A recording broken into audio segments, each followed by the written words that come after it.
উজান থেকে নেমে আসা পাহাড়ি ঢল আর তীব্র স্রোতের ভায়াল আঘাতে জাজিরা উপজেলায় শুরু হয়েছে এক দুঃস্বপ্নের মতো বিপর্যয়। রাক্ষসের মতো গর্জে ওঠা পদ্মা নদী, আর সেই গর্জনের তছনছ হয়ে যাচ্ছে মানুষের জীবন।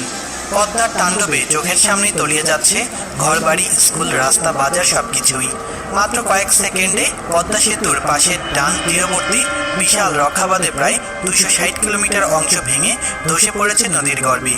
এই ধ্বংসযজ্ঞে নদীতে তলিয়ে গেছে শত শত মানুষের শেষ সম্বল, তাদের বসতবাড়ি, দোকান, স্মৃতি, স্বপ্ন সবকিছুই।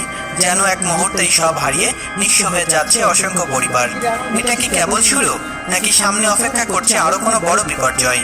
বন্ধুরা, আজকের ভিডিওতে আমরা আপনাদেরকে দেখাবো কিভাবে দিনের পর দিন নয়, বরং মুহূর্তের মধ্যে পদ্মা নদী গিলে নিচ্ছে একের পর এক গ্রাম, স্কুল, বাজার, এমনকি মানুষের শেষ আশা ভরসা। এই রাক্ষসী নদী কি থামবে, নাকি খুব শীঘ্রই মানচিত্র থেকে মুছে যাবে একটি